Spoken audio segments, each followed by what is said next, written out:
बिस्मिल्लाहिर्रहमानिर्रहीम, अस्सलाम वालेकुम। मेरे और आमिर मतीन साहब की तरफ से प्रोग्राम मुकाबिल देखने वालों को हम वेलकम करेंगे। तोशाखाना रेफरेंस केस बड़ा ही इंपॉर्टेंट है और कल इलेक्शन कमीशन ऑफ पाकिस्तान की तरफ से तमाम फरीकैन को नोटिस जारी करने के बाद ये भी कहा गया कि कल ये फैसला सुनाया जाएगा। फैसला मुमकिन तौर पर क्या आ सकता है, उसके मुज़म्मिरात क्या हो सकते हैं, इसके ऊपर आमिर मतीन साहब का तजिया लेंगे। मगर इसके साथ साथ जब हम खेल की बात करते हैं तो खेल के मैदान में खेल तो होता है, मगर अब की बार इस मैदान में सियासत भी आ घुसी है। इसके हवाले से आमिर मतीन साहब बड़ी एक्सक्लूसिव डिटेल्स हैं जो आज अपने देखने वालों के साथ शेयर करेंगे क्रिकेट के हवाले से। और आप लोगों को याद होगा कि हमारे ही इस प्रोग्राम मुकाबिल में आमिर मतीन साहब ने के इलेक्ट्रिक के हवाले से एक बड़ी खबर को ब्रेक किया था। उनके इंकिशाफात के बाद क्या कुछ हो रहा है वहां पर, क्या एतराफात किए गए हैं और इससे मुतालिक मजीद क्या डिटेल है, इसका फॉलोअप भी आप तक पहुंचाएंगे। और वफाकी दारुल हुकूमत इस्लामाबाद की बात करेंगे जहां पर जराइम की शरह में खौफनाक हद तक इजाफा हो रहा है, इसके ऊपर बात होगी। पहले तो आमिर मतीन साहब, खेल की भी बात होगी, सियासत की भी बात होगी। कल फैसला क्या आने वाला है तोशाखाना रेफरेंस में, क्या लग रहा है आपको? ये वैसे इलेक्शन कमीशन अदालत तो नहीं है, मगर बहरहाल ये क्या फ़ैसला देंगे ये इसके ऊपर कमेंट नहीं है। मगर जो एक तासुर बन गया है कि शायद कल जो है इलेक्शन कमीशन एक फ़ैसला देंगे और अगर वो इमरान खान के ख़िलाफ़ आया तो उसके बाद इमरान खान की सियासत ख़त्म हो जाएगी, वो डिस्क्वालीफाई हो जाएंगे और पीटीआई का बिल्कुल खाना ख़राब हो जाएगा। ये तासुर बिल्कुल गलत है। और फ़र्ज़ करें कि एक तो उनके वकला बड़े पुरुमीद हैं कि शायद हमें ये अपने इख्तियार से इलेक्शन कमीशन बाहर ना जाए, क्योंकि ये बहुत बड़ा ये सवाल अदालत में भी बार बार किया जाता रहा है कि डिस्क्वालिफिकेशन जो 62(1)(f) है वो सिर्फ सुप्रीम कोर्ट कर सकती है। तो डिस्क्वालिफिकेशन के इख्तियारात इनके इलेक्शन कमीशन के बड़े महदूद हैं। फ़र्ज़ करें कोई इस तरह का फ़ैसला इनके ख़िलाफ़ आ भी जाता है तो ये फिर उसके बाद काफ़ी स्टेजेस हैं, अदालतों में जाएगा, हाई कोर्ट है, फिर सुप्रीम कोर्ट है और उसके अंदर जो एतजाज़ सेशन जैसे वकला बड़े वकला उनका कहना यह है कि जनाब ये एक सियासी स्टंट है, इसके अलावा कुछ नहीं है, इसके अंदर कानूनी इतनी जान नहीं है। मैक्सिमम ये होगा कि ये तोशाखाना का अकेला इमरान खान का या पीटीआई का नहीं हो सकता। ये पहले ही अदालत कह चुकी हुई है कि जनाब ये अब सारी पार्टियों का किया जाए। उसके लिए सारी पार्टियों को अपने जो हैं कवायद देने पड़ेंगे। और अभी तो वो वैसे ही नवाज शरीफ के दौर में ये बंद कर दिया गया था कि जी ये नेशनल सिक्योरिटी का मसला है और ये बड़ी हसास मालूमात है, नहीं दी जाएंगी। तो अगर ये खुलेगा, ये पटारी खुलेगी तो सिर्फ इमरान खान की नहीं खुलेगी, सब की खुलेगी। फिर इलेक्शन कमीशन ट्रायल कोर्ट नहीं है, इलेक्शन कमीशन ट्रायल नहीं कर सकता, ट्रायल सिर्फ जो है अदालतें कर सकती हैं।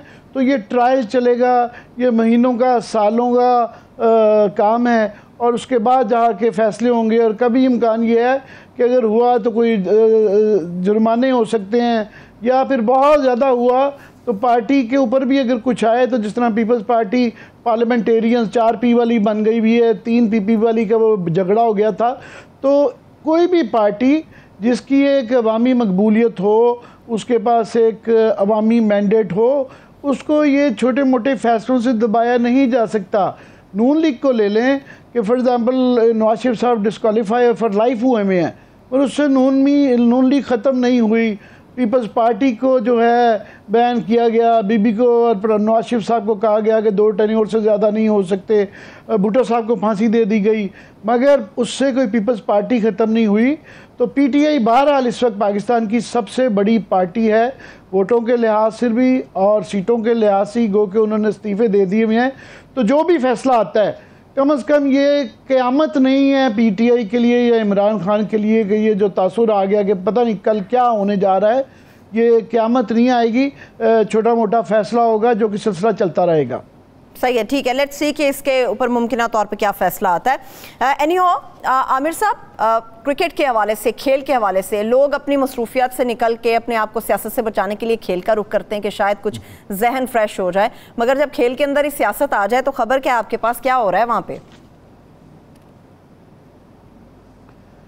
भाई पाकिस्तान के अंदर क्रिकेट जो है एक मज़हब है और यहाँ वैसी एंटरटेनमेंट नहीं है, वो थिएटर नहीं रह गया, वो सिनेमा नहीं रह गया, वो कुछ भी एंटरटेनमेंट नहीं है। तो क्रिकेट ही लोगों के लिए एक वाहिद एंटरटेनमेंट का ज़रिया है। और ये क्रिकेट मुझे आपको बताने की ज़रूरत नहीं है कि हर इंसान क्रिकेट में जब वर्ल्ड कप आता है, और वो भी T20 का जो वर्ल्ड कप है, वो इतना सेंसेशनल होता है कि हर आदमी जो है, पूरा पाकिस्तान जो है ऑलरेडी उसके साथ टीवी के साथ चिपक गया है, और जो ही 23 से एक्चुअल मैचेस शुरू होंगे तो ये बिल्कुल साथ चिपक जाएगा।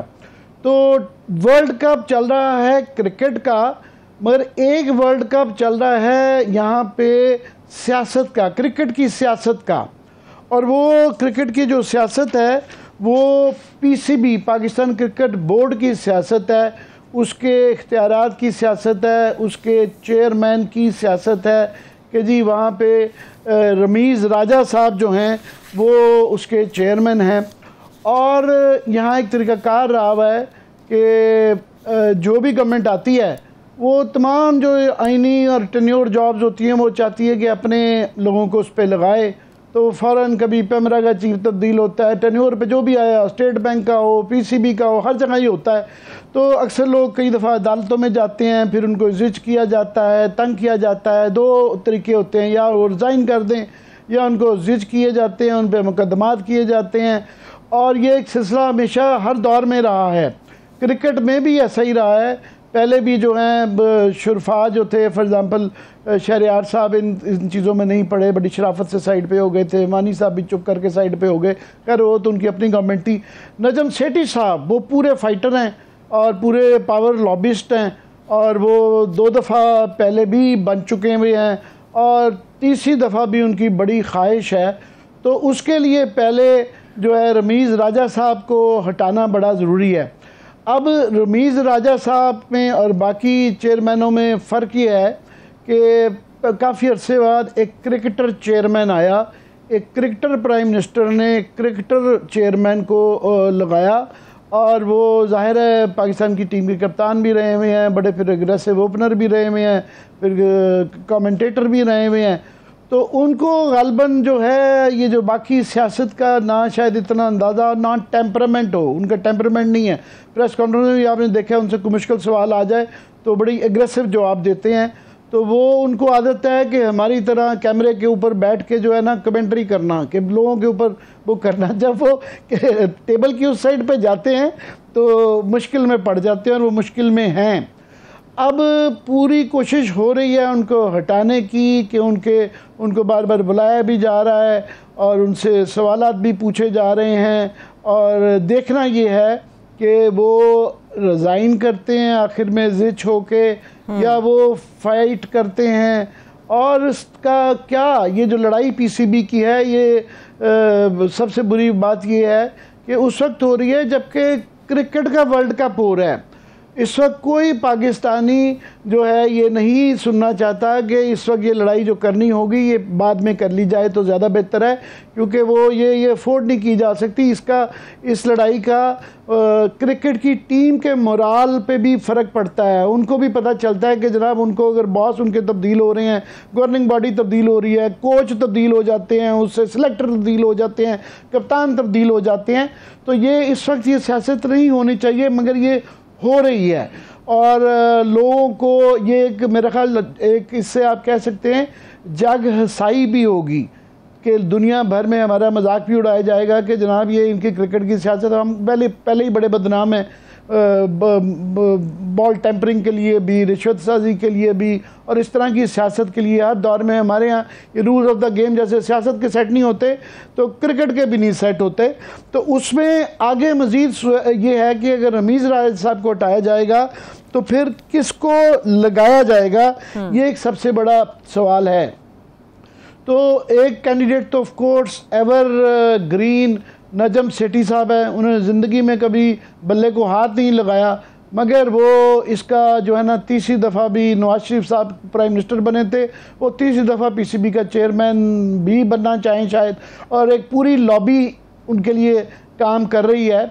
और उनके आप उतार चढ़ाव भी जो देते हैं, कई दफ़ा वो बड़े तीर मारते हैं, नून लीग पे भी मारते हैं, उसका डायरेक्टली कुछ हिस्सा मुझे कई दफ़ा शक पड़ता है। इसलिए भी है कि जब उनको लगता है कि ये मुझे इंटरेस्टेड नहीं है PCB में लगाने में, तो वो गुस्सा लेफ़्ट राइट सेंटर कहीं ना कहीं निकालते हैं अपना।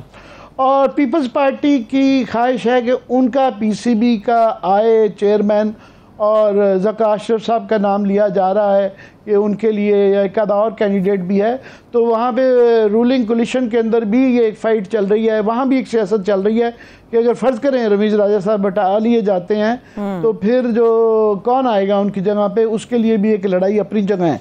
अब क्वेश्चन ये है कि ये जो पीसीबी चेयरमैन है या इसकी गवर्निंग बॉडी है, ये हर कोई इसमें क्यों आना चाहता है? नजम सेठी साहब देखें ना, केयरटेकर चीफ मिनिस्टर भी रहे और वो गवर्नर भी लगना चाहते थे और नून लीग के बड़े करीब हैं, उनको बहुत ज़्यादा ऑफर्स हो सकती हैं, पर वाई पीसीबी पे हर एक की नज़रें क्यों होती हैं? तो उसका जवाब बड़ा आसान है कि पीसीबी जो है, इसके जो बजट है वो इतना ज़्यादा है कि गालबन ये मैं ज़रा ऐनक अपनी पहन लूँ ये जितने खौफनाक फिगर हैं आप ऐनक पहन ही लें। लास्ट जी नहीं, अभी तो मैं आपको फिगर्स बताने लगा हूँ कि ये कैश और इक्विवेलेंट जो साल के एंड में जो इनका 2021 का वो बजट है वो 13 अरब रुपए का है।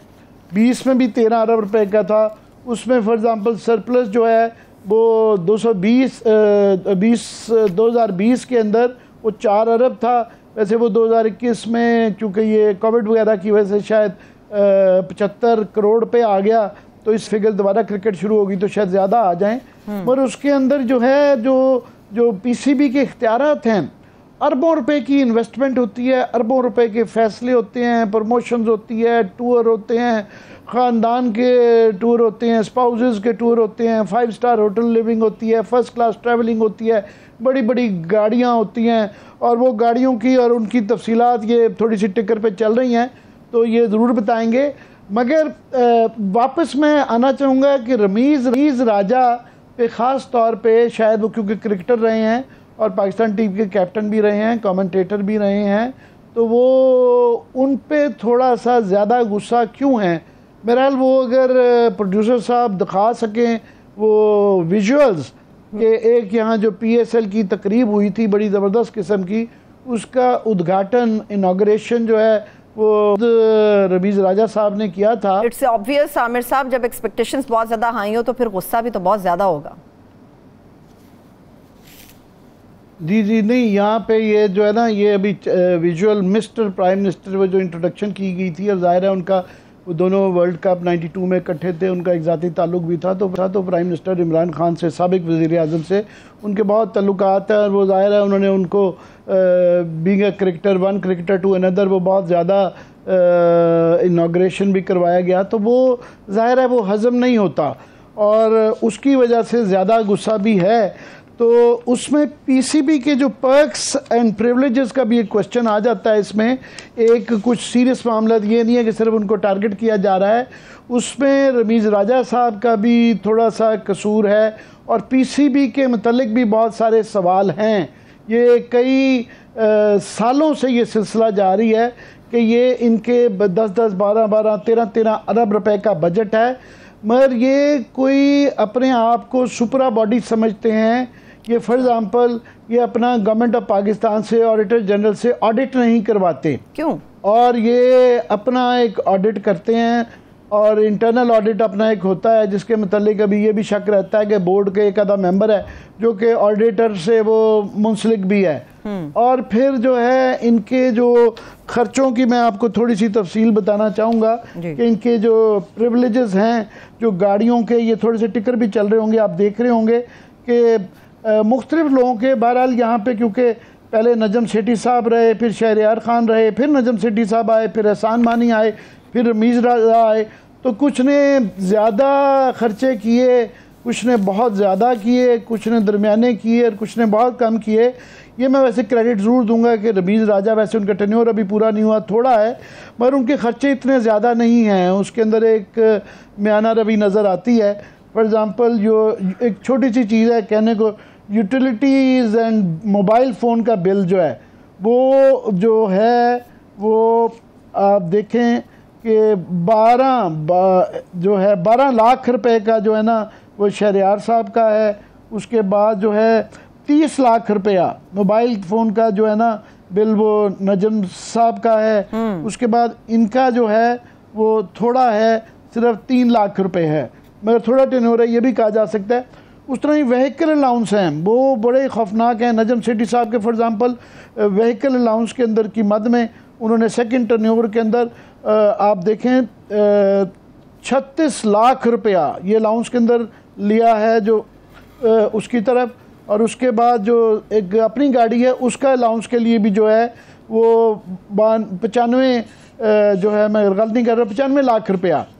इस तरह ही जो है नौकरों के लिए, गार्ड्स के लिए, ड्राइवरों के लिए, फिर जो है सुना है कि वो एक बुलेट प्रूफ कार भी है। अच्छा। और करोड़ों रुपए की है। और उनसे जब ये सवाल किया गया कि जनाब ये बुलेट प्रूफ कार आपको क्या जान की खतरा है, मैं कह रही जी मेरी जान को भी बहुत खतरा है, इसमें पाकिस्तान में हर बड़े आदमी की जान को खतरा होता है।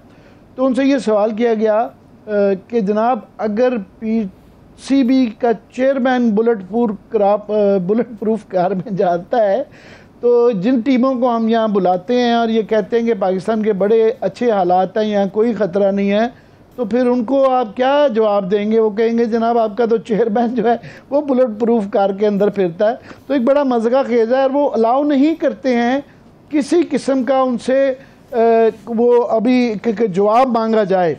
हाल ही में कुछ अर्सा पहले पीपल्स पार्टी की एक MNA हैं डॉक्टर महरीन रज़ाक भुट्टो, ठीक, उन्होंने ये सवाल डाला नेशनल असम्बली में कि बताया जाए कि आपके क्या क्या पर्क्स एंड प्रिविलेजेस हैं, चेयरमैन के क्या हैं, बोर्ड के क्या हैं, आपके टूर्स पे कितने पैसे खर्च होते हैं और आप जो है क्या आपके ख़र्चे क्या हैं।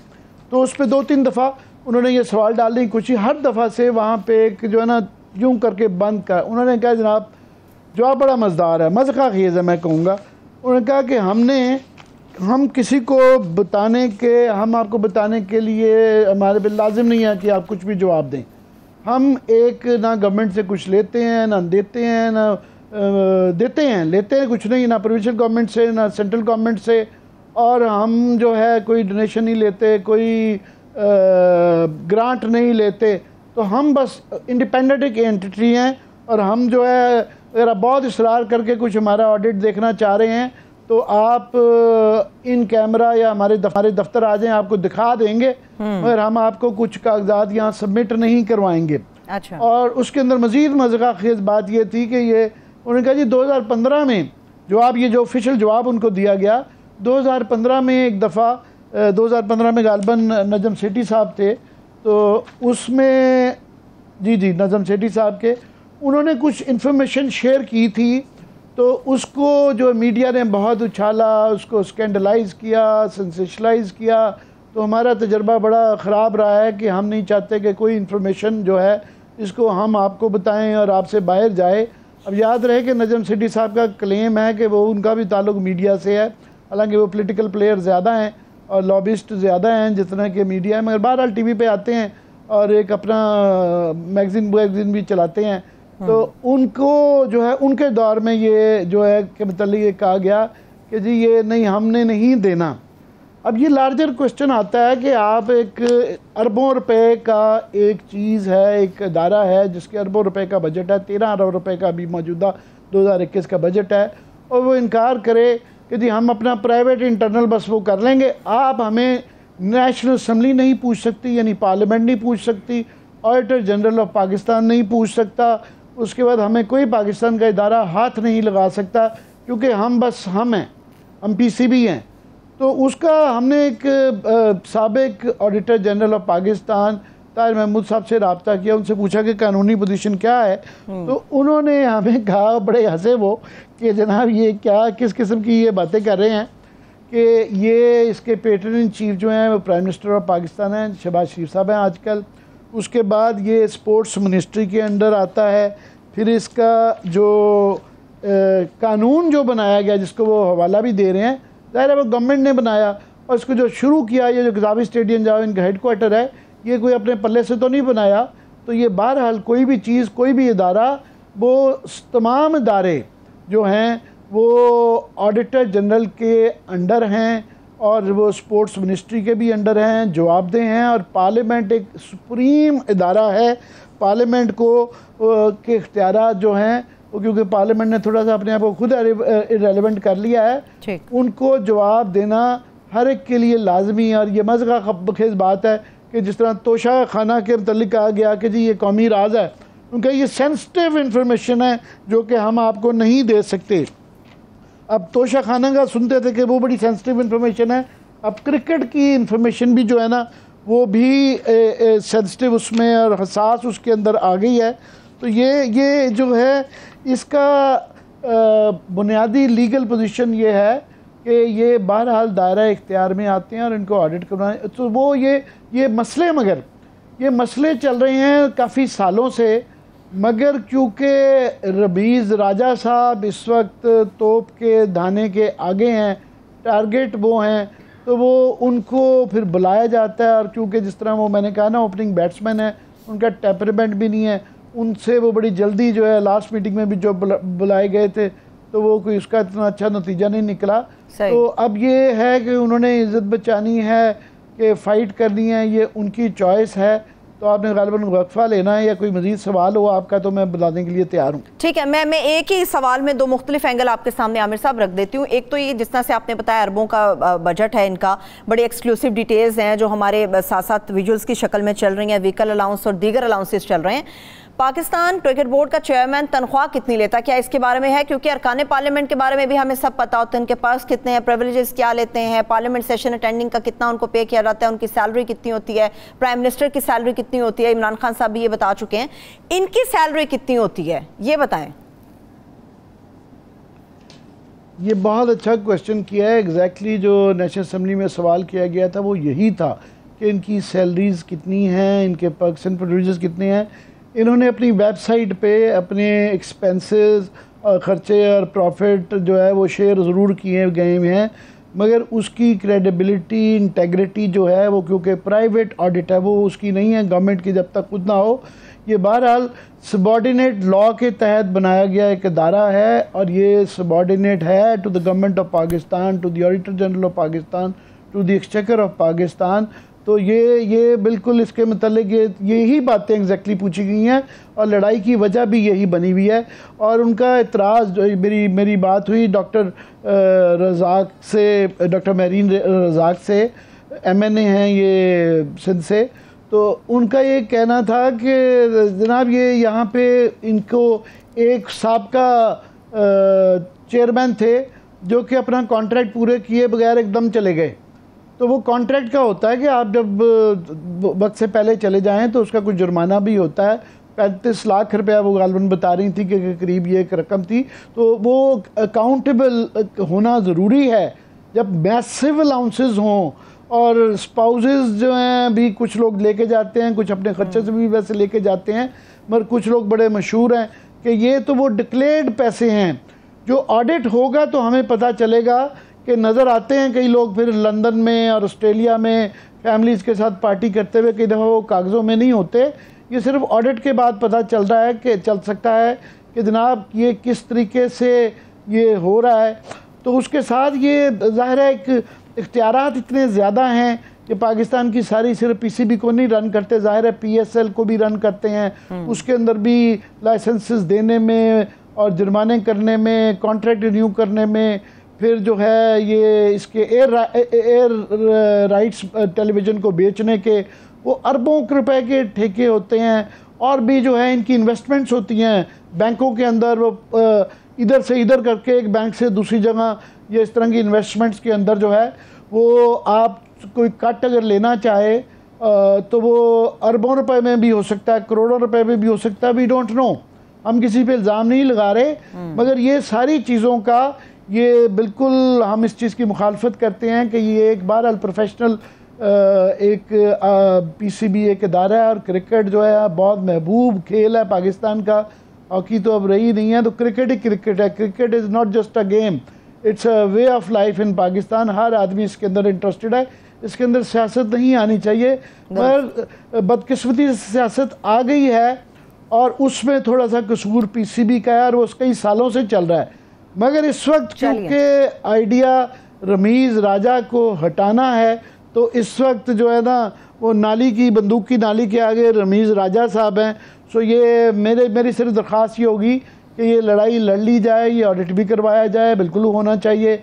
मगर ये ज़रा वर्ल्ड कप का इंतज़ार कर लें, अभी हमें बड़ी उम्मीद है और हम बड़ा दुआ गो भी हैं आपकी दरख्वास्त के साथ ही मैं ब्रेक की तरफ जा रही हूँ, वो फतह याब हो और वर्ल्ड कप लेके आए इंशाल्लाह। आपकी इस दरख्वास्त के साथ ही मैं भी ब्रेक की तरफ जा रही हूँ। मगर ब्रेक से जाए मैं आपको बता दूं कि कराची, जिसे मिनी पाकिस्तान कहा जाता है, बिजली फराहम करने वाला इदारा के इलेक्ट्रिक, वहाँ पर क्या कुछ हो रहा है। आमिर साहब ने खबर ब्रेक की थी, बड़ी धमाकेदार डिटेल्स आपके साथ मजीद भी शेयर करने वाले। एक छोटी सी ब्रेक से वापस आके हमारे साथ रहिए।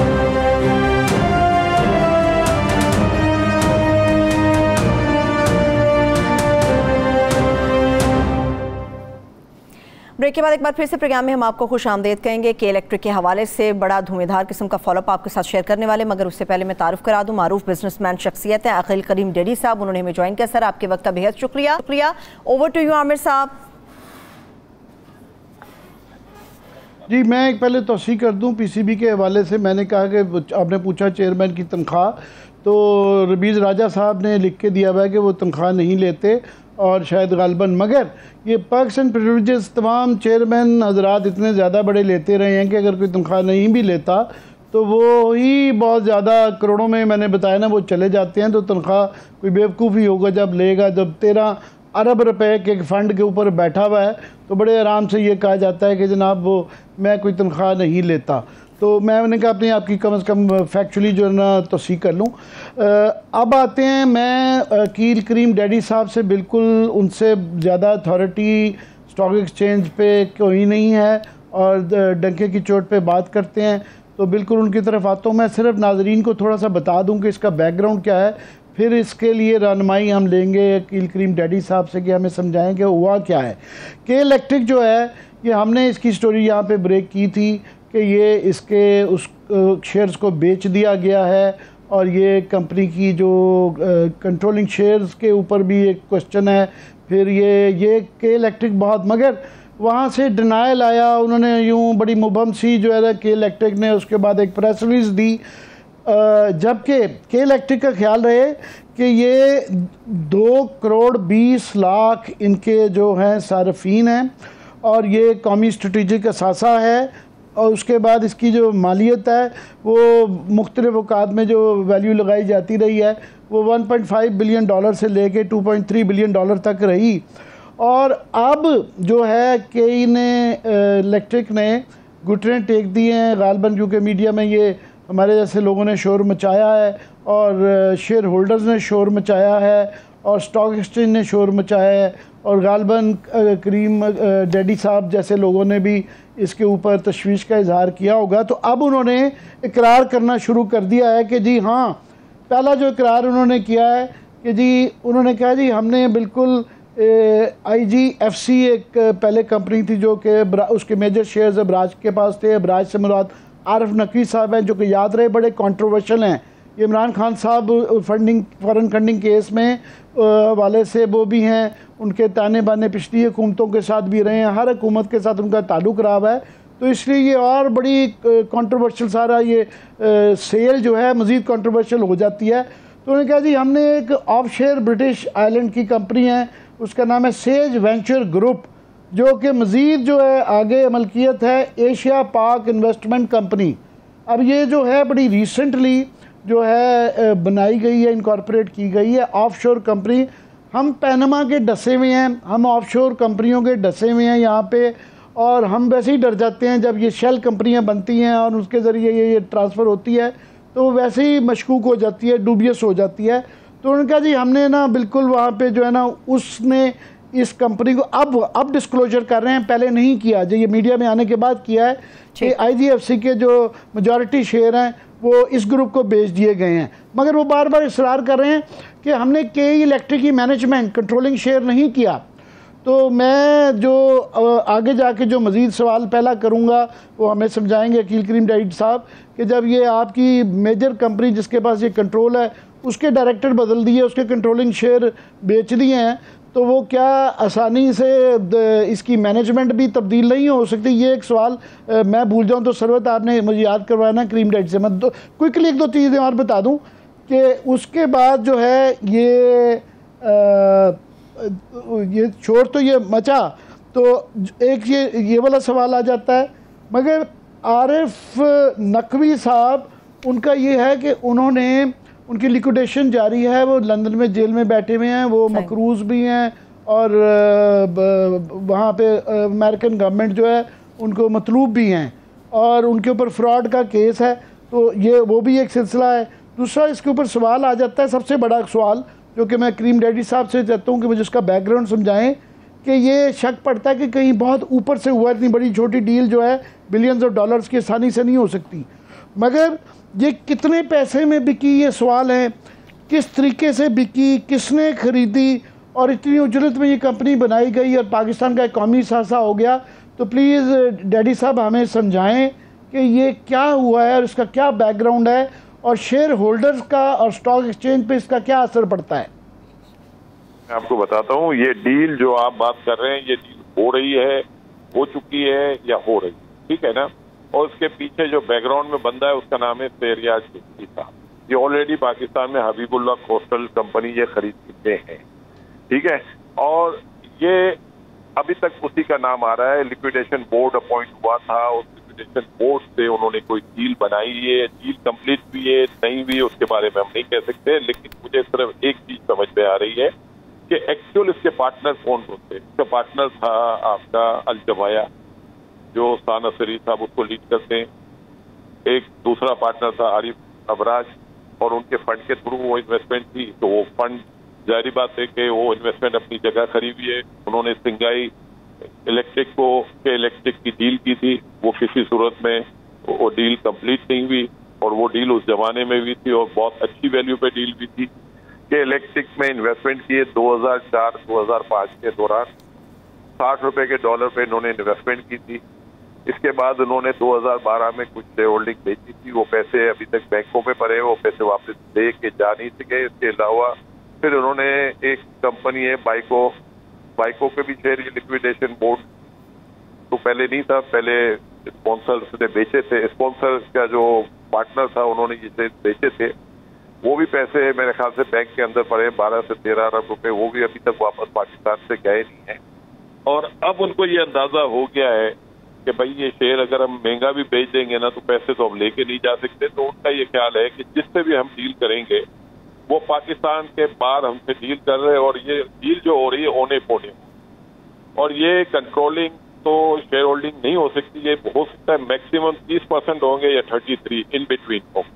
और इसके अलावा बाइको के भी शेयर्स हैं उसमें, और जो अमाउंट बताई जा रही है $60 मिलियन के आसपास। मैं डैडी साहब सॉरी आपको ये कता कलामी माफ, जो इमीडिएट एक क्वेश्चन है, बिल्कुल ये जो शहरियार चिश्ती साहब हैं, ये डेबू के भी चेयरमैन है और इनको मीडिया में डिस्क्राइब किया गया है कि ये डिस्ट्रेस्ड एसेट बायर हैं, जो कंपनियां मुश्किल में होती हैं ये उनको खरीदते हैं। मगर उसके ऊपर 2-3 बड़े सवाल हैं कि मैनेजमेंट भी इसकी बदलने जा रही है, आगे पॉसिबल है उनके लिए बदला जाएगा। दूसरा ये कहा जा रहा है कि इनकी जो लाइबिलिटीज़ हैं वो इस तरीके से किया गया है कि वो भी अब शायद सिफर पे आ जाएं कि गवर्नमेंट के स्विगेस के इन्होंने देने हैं और रिसीवेबल्स लेने हैं, वो आपस में एडजस्ट हो जाएंगे। तो ये जिस तरह की डील लंदन में हुई कि स्टेट बैंक के पैसे एक्सचेकर को उन्होंने कहा जी उधर से उधर काट लें, ये उसी किस्म का मामला लगता है। देखिए मैं आपको 2-3 चीजें बता दूं। 33-34% से लीगली तो वो खरीद नहीं सकते, क्योंकि 30% के अंदर शेयर वो खरीद सकते, 30 से ऊपर वो नहीं खरीद सकते। 30 के ऊपर जब आप खरीदते हो तो टेक ओवर लो आपके ऊपर आ जाता है। तो पहली बात तो ये है कि ये इलीगलिटी हो जाएगी अगर इन्होंने ये शेयर खरीदे। हाँ, अगर ये शेयर खरीदते हैं 29%, फिर शायद 29.5 भी तो समझ में आती है बात, लेकिन इससे ज्यादा टेक ओवर लो के उसमें आ जाएंगे, ब्रीच हो जाएगा टेक ओवर लो का। तो मेरा ख्याल है कि पहली ये बात कि ये इससे ज्यादा खरीद नहीं सकते, और अगर ये खरीद लेते हैं तो डेफिनेट उनको अप्रूवल लेना चाहिए पाकिस्तान से। लेकिन मैं आपको ये बता रहा हूँ कि जिस रेट में ये शेयर्स की डील हो रही है ना, ये मार्केट वैल्यू से बहुत कम रेट पे हो रही है। वो आप ये समझ लें कि वो इनको यकीन हो चुका है। पीनट्स हमें जो बताए जा रहे हैं, हम फिगर नहीं बताना चाह रहे, मगर वो पीनट्स पे जिस तरह कसब बैंक बिका था तो उस रेट पे बताए जा रहे हैं। मगर ये हमारे पास ये मुझे एंकर हमारी जो हैं ये इशारे कर रही हैं कि आज को हम फॉलो अप जारी रखेंगे, मगर ये आपको दोबारा भी ज़हमत देंगे, तो इस पे हम नज़र भी रखेंगे। सरवत शायद ब्रेक लेना चाह रही हैं। बिल्कुल ऐसा ही है, बिल्कुल ऐसा ही इंशाल्लाह ताला फॉलोअप के लिए दोबारा ज़हमत देंगे। अकील करीम डैडी साहब हमारे साथ मौजूद थे, बहुत शुक्रिया sir, thank you so much आपके वक्त का। एक ब्रेक लेते हैं, ब्रेक से वापस आके कंटिन्यू करेंगे स्टे विद अस।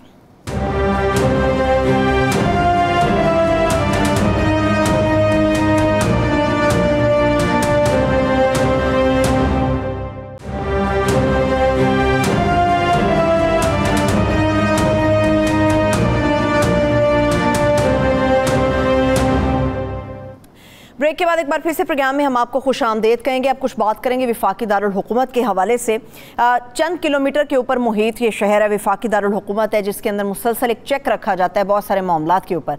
तो आमिर साहब, ये जराइम का गढ़ कैसे बन गया? ये एक ज़माने में वो एंटर होना इस्लामाबाद में तो लिखा होता है Islamabad the beautiful, Islamabad the peaceful भी था कि सबसे ज़्यादा अमन यही था बाकी मुल्कों के। मगर अब ये नहीं कहा जा सकता। यहाँ डकैती चोरी की जिस तरह कराची और लाहौर में वारदातें नज़र आती हैं, दिन दिहाड़े कैपिटल के अंदर जो है उस तरह के वाक़यात होते हैं, और पुलिस यहाँ की एडमिनिस्ट्रेशन जो है एक डिनाइल में है। ये हाल ही में आपने देखा होगा, अगर आप दिखा सकें कि यहाँ की पुलिस एडमिनिस्ट्रेशन जो है वो अपने ही अफसरान को अपनी तारीफ़ करते रहते हैं, मेडल शुजात के बांट रहे हैं कि वाह जी वाह ज़बरदस्त काम किया है। और ये आज का ये वीडियो अगर आप दिखा सकें जो वाक़या चक शहजाद में हुआ है कि एक सड़क बनाई जा रही थी जिसके लोगों का एहतजाज कर रहे थे कि जनाब ये हमारे ज़मीनों पे कब्ज़ा हुए हैं।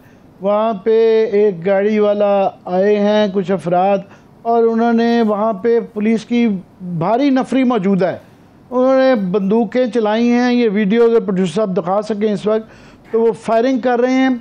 पुलिस वहाँ पे उनके साथ नज़र आ रहा है कि शामिल है, और उनको बड़े आराम से समझा दौड़ा के दौड़ाने में मदद दे रही है, और वहाँ कोई कुछ नहीं कर रही, और वहाँ वो खुली गोलियाँ चला रहे हैं। तो इस तरह के वाक़यात से फिर आवाम मज़ीद दहल जाती है, डर जाती है कि अगर इस्लामाबाद कैपिटल सिटी भी अगर सेफ़ नहीं है तो फिर बाकी मुल्क का क्या किया जाए। यहाँ पे सियासत ज़्यादा होती है, और राना सनाउल्लाह साहब जो है ना वो धरनों के पीछे, इमरान खान के पीछे ज़्यादा नज़र आते हैं, जबकि यहाँ पे अमन व अमान का ना पुलिस के हाथ में आ रही है, ना इंटीरियर मिनिस्ट्री के आ रही है, और प्राइम मिनिस्टर साहब कोई नहीं इस चीज़ पे गौर कर रहा। तो ये बड़े खौफनाक फिगर्स हैं। ये हाल ही में जो इसके फिगर्स आए हैं कि रवां साल में पहले 9 माह में जो राजधानी की जो है ना सिर्फ रूरल जोन में 10 इलाकों में राजधानी की 14, सदर जोन में 8, इंडस्ट्रियल एरिया में और 6 वारदातें हैं, और जो है बाकी में 562 सदर ये डकैती की 140 वारदातें हुई हैं। ये इसकी जो तफसीलात हैं, फिर नकबजनी की 391, सदर जोन में 310, मुख्तलिफ जोन की लहदा की है। अगर इकट्ठी की जाएँ तो चोरी की, नकबजनी की और डकैती की ये हज़ारों में फिगर चल जाते हैं। मैं बोर नहीं करना चाहता लोगों को, ये तफसीलात ये टिकर के ऊपर चल रही हैं, ये देखते जाएं। और पुलिस का बस आखिर में वो जो एक लेपा पोती होती है, शुगर कोटेड, वो एक आ जाता है कि जी हमने SHO को जो है ना बरतरफ कर दिया है, और DSP को भी बरतरफ कर दिया है, एक आधे पुलिस वाले की भी बरतरफी हो जाती है, और मामला वहीं आते हैं। जबकि इस्लामाबाद में ये सबसे बड़ा जो माफिया है जो सब पूरे पाकिस्तान में, वो हाउसिंग स्कीम्स का है। ये तमाम, चूँकि यहाँ पे प्रॉफिटेबल सारे कब्ज़ों की लड़ाइयाँ हैं, और तमाम कब्ज़ागीर लोगों ने बड़े बड़े गुंडे रखे हुए हैं, और गरीब आदमियों से ज़मीन छीन लेते हैं। फिर उसके बाद हाउसिंग सोसाइटी बगैर इजाज़त के अनाउंस हो जाती है, और 2000 उनके पास जो है प्लॉट होते हैं, जबकि 20-50 हज़ार उसकी सेल हो जाती है, अखबारों में इश्तिहारात आ जाते हैं। तो वो जब अरबों रुपए की ज़मीनों के मसाइल हैं, ये सबसे ज़्यादा प्रॉफिटेबल काम है, तो उसके लिए एडमिनिस्ट्रेशन और पुलिस की जो है वो सपोर्ट चाहिए होती है। जिसके बाद पुलिस की सपोर्ट है, वही गुंडा सबसे ज़्यादा कामयाब होता है और उसके लिए भत्ते हैं। सबको पता है कि कौन कितना भत्ता है। अगर आपको सिर्फ टिकटॉक पे जाके देखें तो वहाँ पे आपको हज़ारों इस तरह की टिकटॉक वीडियोस मिल जाएगी जिसमें इस इलाके के बड़े बड़े बदमाश वो यूँ मौला जट की तरह चल रहे हैं। बड़ी बड़ी कारें, बड़े बड़े घर, किसी ने शेर पाले हुए हैं, किसी ने बड़ी बड़ी वो गाड़ियों की नुमाइश कर रहे हैं, लिमोजीन्स की नुमाइश हो रही है और कोई रेवेन्यू वाला उनको पूछने के लिए तैयार नहीं है, कोई एडमिनिस्ट्रेशन उनको पूछने के लिए तैयार नहीं है। यहाँ की ब्यूरोक्रेसी, यहाँ के पॉलिटिशियन, तमाम पार्टीज़ के वो बिल्कुल उनके घर नज़र आते हैं, उनके दोस्त हैं, रिश्तेदार हैं और उनकी पुष्ट पनाही करते हैं बाकायदा। तो उस सूरत में यही सारे पाकिस्तान की कहानी है। और इस्लामाबाद में जब ये कहानी रिपीट की जाती है तो फिर ये एक जो आइडियल एक कैपिटल था, यहाँ डिप्लोमेट्स रहते हैं, यहाँ हमने एक शोकेस विंडो रखी हुई है, तो वो तासुर भी इसका टूट जाता है। सही है, ठीक है। लेकिन आमिर साहब, अमूमी तौर पे जिस तरह से आप पुलिस की बात करें, बड़ा अहम रोल अपना वो प्ले करते हैं। अमूमी तौर पे इस किस्म के सूरत हाल तब आती है या इदारों के हवाले से तबाहकुन सूरत हाल तब आती है जब आपसी इख्तलाफात होते हैं। क्या इस्लामाबाद के अंदर जो वफाकी दारुल हुकूमत में पुलिस है, इस इदारे में भी आपस के इख्तलाफात हैं, चेक पोस्टें नहीं है, क्या मामलात है जिसकी वजह से ये इदारा तनज़्ज़ुली की तरफ जा रहा है? जी, वो हमेशा ये एक बहाना दिया जाता है। अभी फॉरेन लेटेस्ट जो है उन्होंने अपना ये वर्जन दिया है पुलिस ने। जब हमने उनसे बात की, उन्होंने जी यहाँ पहले नाके होते थे तो शहरी वहाँ उससे तंग होते थे, तो हमने पहले अदालत के कहने पे और अब वो नाके ख़त्म कर दिए हैं तो फिर चेकिंग नहीं है, तो फिर इस वजह से ये क्राइम बढ़ गया है। मैं समझता हूँ ये बहाना है। आपने सेफ सिटी के जो कैमरे हर तरफ लगाए हुए हैं और पुलिस फोर्स रेशियो देखी जाए, इस्लामाबाद में पाकिस्तान की बनिस्बत बहुत ज़्यादा है। छोटा सा ये शहर है 27 किलोमीटर का और यहाँ पे बहुत ज़्यादा नफरी है। पहली बात तो ये है कि ये पुलिस वाले अक्सर बेचारे ये VIPs की जो है ना सिक्योरिटी के लिए ज़्यादातर मामूर होते हैं। फिर ऑफ कोर्स जो है यहाँ पे क्योंकि स्टेक्स बहुत ज़्यादा हैं, इस तरह मैंने अर्ज़ की कि ये कब्ज़ों के अंदर अरबों खरबों के हैं, कुछ पता है कि कौन सी पोस्टिंग। दूसरा तीसरा सियासत आ जाती है कि तमाम पुलिस की वो लोग लगाए जाते हैं जो कि अपोजिशन को जो है ना दबा के रखे और यहाँ 25 मई जैसे वाक़यात करवा सके। तो सियासी मामलात में वो ज़्यादा इंटरेस्टेड होते हैं, लॉ एंड ऑर्डर नहीं है। तो कई दफ़ा एक ख़ास कम्यूनिटी पे इल्ज़ाम लग जाता है कि जी वहाँ के बड़े लोग आ गए हैं। बहरहाल कहीं के भी लोग आए हों, इस्लामाबाद में सारे पाकिस्तान से लोग आते हैं, उनका रिकॉर्ड रखना, उनका उन पर नज़र रखना ये, और ये ज़रूरी नहीं है कि नाके लगा के रोका जाए। पुलिस का वाइट हाउस के बाहर आपको कोई नाका नहीं नज़र आता, कोई किसी को चले हम मुसलसल नज़र रखे रहेंगे वाइट हाउस की, हम नज़र रखे रहेंगे। वक्त ख़त्म हो गया, बहुत शुक्रिया, थैंक यू सो मच देखने वालों का। मुझे इजाज़त दीजिए, अपना ख्याल रखिए, खुदा हाफ़िज़।